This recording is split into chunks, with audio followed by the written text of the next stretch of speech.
I'm Bill from cruisehabit.com, and recently we were lucky enough to enjoy the brand new Disney Wish after being invited on for the Disney Dish on the Disney Wish group cruise. If you missed the video highlighting the first half of our sailing, check the links below so you can learn from my mistakes, find out why I showed up to dinner in disarray, and catch my being terrible at an Incredibles obstacle course. In this video, however, we'll enjoy the largest fireworks display at sea, I wear a wool jacket on the beach at Disney's private island of Castaway Cay, and we escape the families for upscale adult-only dining with some hidden gems in Palo. Of course, be sure to like, subscribe, and ring that bell.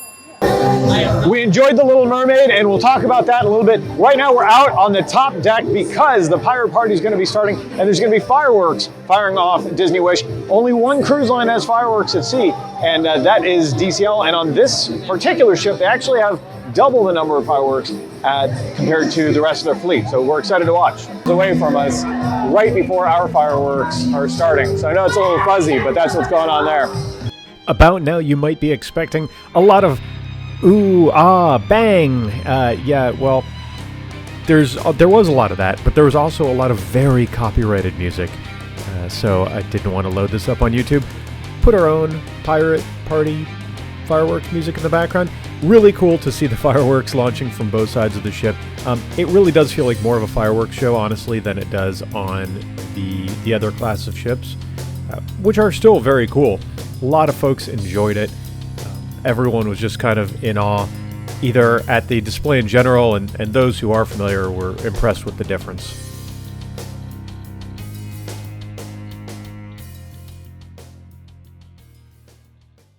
Guys, this is so cool. Depending on how I edited yesterday, maybe you already saw where I walked down this hallway. This is between the Rose and Enchanté, and Palo's behind us, and we walk through here, right? And it's beautiful, and I think I might have peered through this window, and just gorgeous, right? But there's something that is in the frame technically right now, if you're looking at me, that we just walked past. See anything? Oh, not me. It's this right here. There is Lumiere hanging out on the wall. What a neat touch that is. Here's just a quick peek inside of Enchanté, which is a French restaurant, and apparently they're above us moving furniture. Sorry about that. But this is an adults-only upscale French restaurant. We didn't have a chance to dine here on this sailing, but this is really neat. Look at all the candelabras there. Just some neat touches. In a lot of my videos and articles, I talk about how at some point on a ship, I find like my place, like the kind of my default go-to spot. And maybe it's a lounge because I really like the music that's there. Maybe it's a bar because I really like the atmosphere, or whatever the case may be. And there have been several places on the ship that I really like, including Nightingale's. But I think it's the Rose that is most appealing to me. The drink selection is fantastic. The ambiance is nice. It's very quiet, and it kind of connects to the adult dining venues on the ship. So while kids could go in there, I think you aren't likely to see many of them. So that's where we just left, and it is late. And tomorrow morning we have a full day starting in Castaway Cay, including a 5K that I'll hobble my way through. People of the internet, it is 8:30 in the morning. I'm dressed, and I'm going to get coffee, but I'm awake. Early. Yeah. We just had coffee, and it's time to disembark to go to Castaway Cay, but we just walked by this, and I don't know what it is, but warrants investigation later. Look at that cool door. It's got a Mickey. Maybe you have to do something secret at the little box, and I don't know. We'll see. We've disembarked. We're at Castaway Cay. It's been a while since we were here. Love this island. There is the Disney Wish. And I'm walking backwards, so maybe I shouldn't do that. We're walking to a meeting point, and we're gonna do our own 5K just for the group. So that means I'm awake before like 10 o'clock, and I'm about to run outdoors. Is this a vacation? Well, gonna have fun either way. There's a tram service here, but I think we're just gonna walk. I don't know. There's discussion. We'll see how we get there. Okay, I think tram just won. Maybe. Nope. They close it off. Too late. All right. While there is a tram that'll take you to several places on the island, and if you're going to the far end, to Serenity Bay, the adult-only area, you probably want to take the tram, don't get me wrong. But there's an advantage to walking, at least this first part, and that is that you might catch some characters in their beachwear, which I'm sure is not hot at all for their friends. And that's the way that video started. All right. Be giving up directions. Sorry. Another fun photo spot when you're walking out to the beach at Castaway. I've been stopping here for 15 years. Cute spot. Our group is going to be setting up shop over by the Heads Up bar is just off to my side here. Beautiful view as everyone's laying, loungers and whatnot, of the Disney Wish behind us. I should be wearing a DCL hat. I don't have one. And I think I'm gonna go run a 5K now, apparently. Getting ready to run. Olaf, I'm sure he'll do fine in the heat.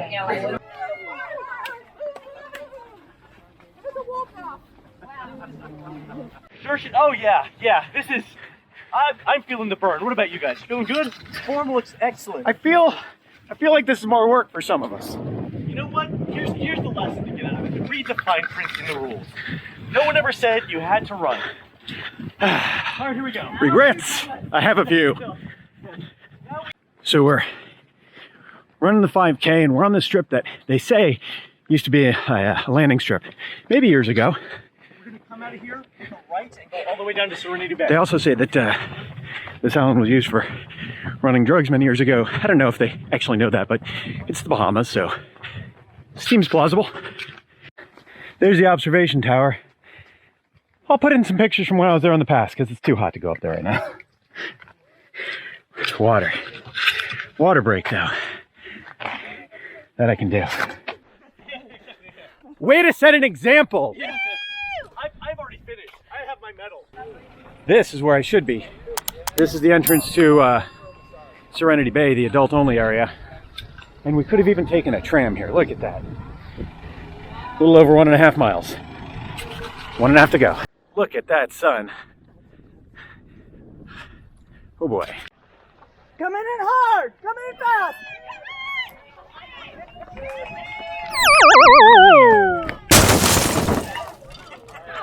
That was warm. So there's a 5K here on the island every day that ship comes here. But they started earlier, like 7:30 or something like that. However, we wanted to do the group one a little bit separately, so we started later, and it was real hot. So yeah, now I'm gonna grab a drink here at the Heads Up bar. I had to look up to look at the sign, how appropriate. And then we'll see what surprises we have in store. But what a beautiful, beautiful day. Look at how clear the water is. Maybe we'll go for a little swim later too.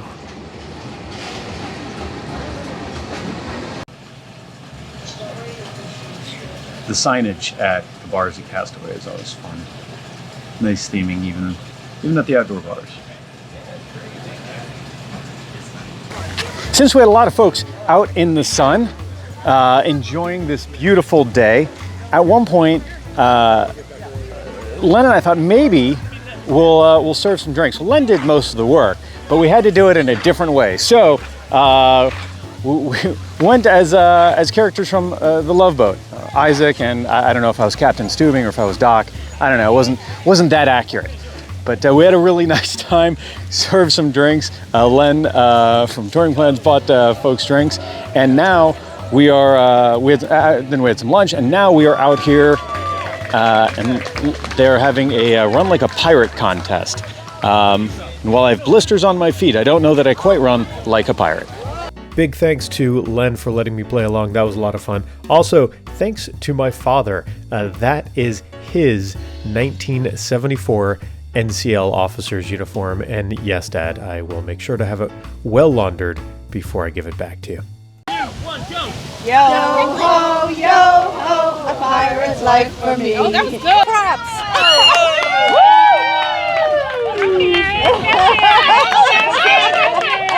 Go! Yo. I thought about the sound like that.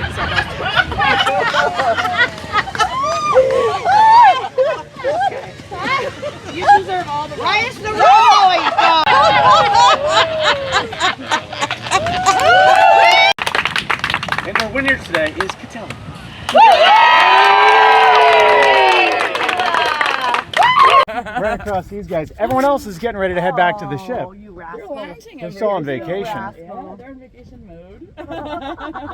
Goofy wants a drink, but there's no bar nearby.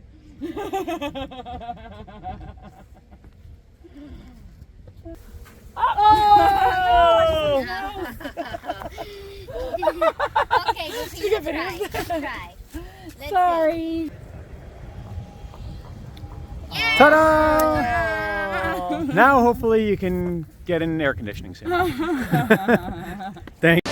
What a great time at Castaway. I definitely have my preference in terms of which cruise line private destinations are my favorite for which qualities, but Castaway is just an all-around great experience. I think there was maybe a little bit of a food improvement since my last visit here too, for what that's worth. It is hot. We came back on. We've got to get ready for the evening, but I decided to head over to Quiet Cove for just a little bit, take a quick dip, get a drink, and enjoy the last views on the last day of our cruise. So there's the view of Castaway, and there's this infinity pool over here, which is really neat, but a bit popular at the moment. They have these. This is really cool. These are like foot pools, but you can't see it on camera. There's water running down. I just took my mic away. There's water running down the back of that, so that it keeps you cool. We had other dinner plans for this evening, which we'll share in a moment, but we really didn't want to miss dinner in Arendelle, the final rotational dining restaurant on Disney Wish. It's really a dinner show. You're there for a celebration of the engagement of Queen Anna and Kristoff. There's music, there's humor, it's a lot of fun, but I really hope Disney can make some adjustments, because while they have the characters come out to be close to you, the lighting is such, and the positioning of things is such that it's really hard to see the stage during the main show. Still, it was a good time, and we're really glad that we stopped by. It was certainly the most enchanting of the restaurants. This is really cool. This painting right here, you can see the Disney Wish sailing by. This is a kinetic, not painting, a kinetic art. And you see characters moving down at the bottom. The scene changes, and every so often you see the ship go by. Tonight, the last night of the cruise, is a tale of two dinners. So we're just down at Arendelle for rotational dining. Enjoyed that experience a lot. In fact, that might have been my favorite menu out of the rotational restaurants. But now we're going to go check out Palo. Palo is one of the 2 adult-only specialty dining venues. We're just waiting to get seated right now. We're in the Rose. We hung out here last night, which is the bar that is just at the entrance of Palo and Enchanté. In fact, if you have ever been on Disney Dream or Fantasy and you know Meridian, this is the same kind of concept, and I love this bar. So as you might know already, the Disney Wish theme is enchantment, so all the deck 12 aft have been inspired by the Beauty and the Beast. So you pass through the bar, the Rose, Enchanté is inspired by Lumiere, and Palo is inspired by Cogsworth. So as you can see, many small details such as the cogs everywhere, mini Cogsworth there. There are original paintings at the beginning of the restaurant, and there are circular patterns on the carpet, which reminds of a clock, and cogs on the chandeliers. So feel free to explore. As for the little history part, Palo means pole in Italian. So as you can see, there are many poles through the restaurant. And it comes from Venice, where the gondoliers used to tie the gondolas to poles similar to those. And it is in memory, how can I say? It is in honor because the 2 first ships were built in Venice. So that's why they wanted to honor the place. And that's why Palo was created. Excellent. Thank you. You're welcome. Taking a look at the menu here in Palo, something that I noticed that I don't remember Palo doing on other ships, or at least not a while ago, is there's a prefix menu here. The menu cuts it off. It's $45, and you can pick one from each course. There's 2 different prefix there. Or you can go a la carte from what's a much larger menu than I recall them having. The first course is an amuse-bouche. It's a crouton, porcini mushroom, something or another, parmesan. I'm excited.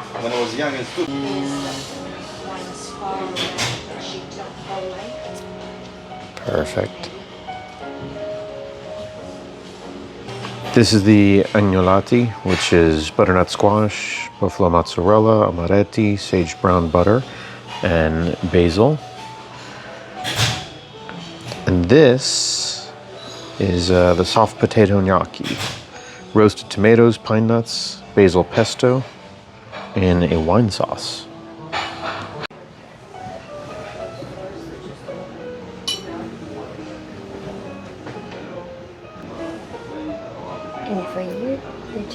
We wrapped our Palo experience with soufflés, which I cannot recommend enough.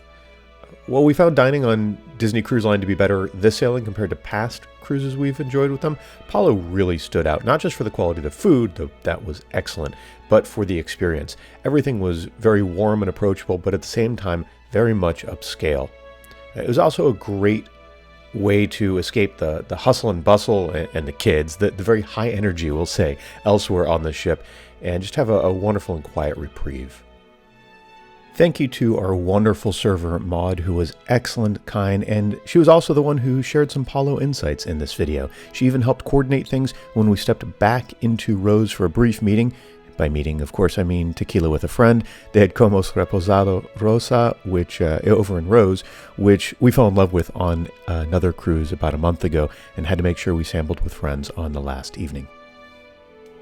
After a fantastic last night meal in Palo, really, I think a step up from our previous Palo experiences on other ships, which were all very good.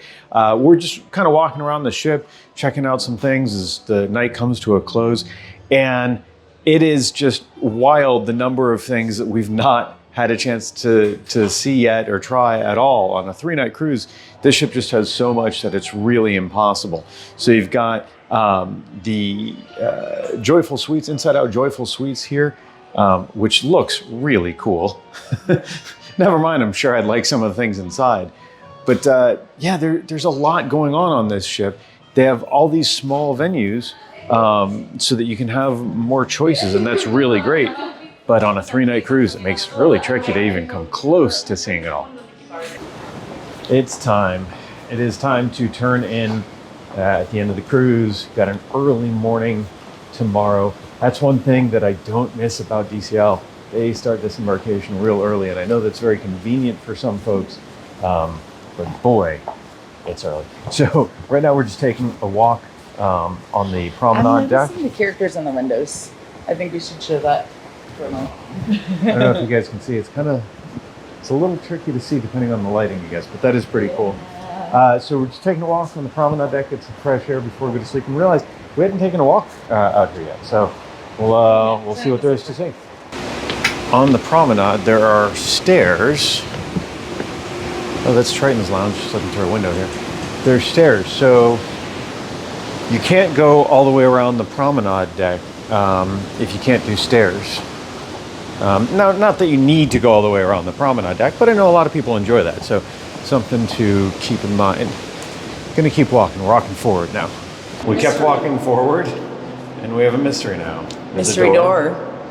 Doesn't say do not. It might just be for wind. Crew members only, except an emergency. But it says it on the other side of the door. Hang on, what? It's peculiar. Yeah, you know what that is? That is the entrance to the. There's like an outdoor area for crew. They actually on. I don't know if they have it on this ship, but on other Disney vessels, there's like a hot tub, I think, or a plunge pool or something out front, if I recall. Pool, okay. Yeah, and they might have a bar. But that's unusual that they wouldn't have the sign on the outside. Yeah, someone wasn't following instructions when they put the sign. It is 11 p.m. on the last night, and each evening there's kind of a show in the atrium. Reminds me of the Kiss Goodnight in the parks, if you're familiar with what they do after the parks have closed. Really, if you're somebody that is straggling. But this is very neat with the lighting in this room, this beautiful chandelier. There are 4 stars around the chandelier up at the top, representing the other 4 ships in the fleet. And the bottom star, hanging from the bottom of the chandelier, is the wishing star, representing this ship, Disney Wish.